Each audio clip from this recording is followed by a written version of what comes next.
Ахмед Гагиев пришел на сдачу крови в первый раз. Медсестра объясняет, что делать. Эта процедура начинается с мини-гимнастики. Сжатие и разжатие кулака по звуковому сигналу необходимо для того, чтобы создать давление и улучшить забор тромбоцитов. Так как я сдаю первый раз, я, конечно, сначала волновался, слышал разные разговоры.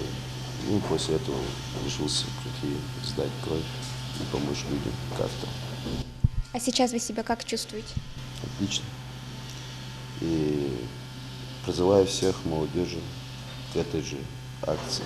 Операция на сердце, химиотерапия, травмы и не только. Каждому третьему жителю Земли хоть раз требуется переливание. Обеспечить достаточный запас крови и ее компонентов – главная цель сегодняшней акции, которая приурочена к Международному дню детей, больных раком. Собираем доноров через каждые 2 месяца, потому что у них есть определенный промежуток времени, когда им можно сдавать кровь вообще. Для женщин это 3 месяца, а для мужчин это 2 месяца. Сдача крови занимает максимум от 15 до 20 минут, поэтому не стоит утруждаться насчет времени, что это вас много займет. Стоит всего лишь прийти, почувствовать себя донором и хотя бы получить смс-ку, что они спасли кому-то жизнь. Сдать кровь может каждый, но важно при этом соблюдать ряд правил. Помимо хорошего самочувствия и большого желания учитывается возраст потенциального донора. Он должен быть совершеннолетним. Самое главное – отсутствие инфекционных, вирусных и хронических заболеваний. Норма сдачи крови для человека – 450 литров. Теперь считаем девушку. 8% от 40 – это 3,2 литра. 450 миллилитров – это 14%. Нужны ли нам обмороки и анемия? Никак нет.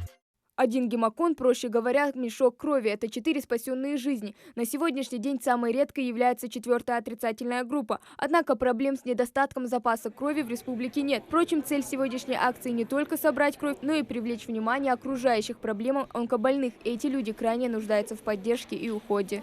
Пока человек не сдаст человеку кровь, ее негде взять. А это дорогого стоит. За счет того, что люди сдают, вот эти ребята пополняют банк крови, да, за счет вот этой крови могут жить люди с онкологией. Они приходят, им нужна плазма, им ее вливают. Естественно, продлевается жизнь. Для новорожденных, которые рождаются, допустим, там матеря слабые или этот ребенок родился слабый, ему тоже нужна кровь. Спать не менее 7 часов, на завтрак чай с конфетами или печеньями, а уже после на станции предварительные лабораторные обследования и консультация у врача. Обязательные правила, которым должны следовать все потенциальные доноры. Один из них – Магомед Башир Миржоев. Для него участие в таких акциях – дело не только полезное, но и привычное. Увидел один раз у них объявление, наткнулся в соцсетях, думаю, почему бы не попробовать, я никогда не сдавал, и вот с тех пор сдаю вот с прошлого года, по-моему, сегодня 8-й раз был. Крови постоянно не хватает, потому что постоянно аварии, там какие-то происшествия бывают, и кровь бывает необходима постоянно, поэтому нужно пополнять банк крови. Вопреки распространенным мифам, сдача крови абсолютно безболезненна и безопасна. Надо просто помнить, что сразу после организм нуждается в восстановлении.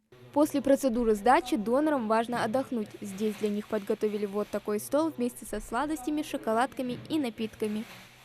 Сдача крови помогает не только пациентам, но и самим донорам, поскольку весь собранный материал проверяется на наличие таких заболеваний, как ВИЧ, СПИД, гепатит. Сдавая кровь, у человека снижается риск развития инфаркта и инсульта. Это за счет того, что Всевышний создал нас так, что мы сдаем кровь, и за счет этого идет сам организм устроен так, что вырабатываются новые красные тельца.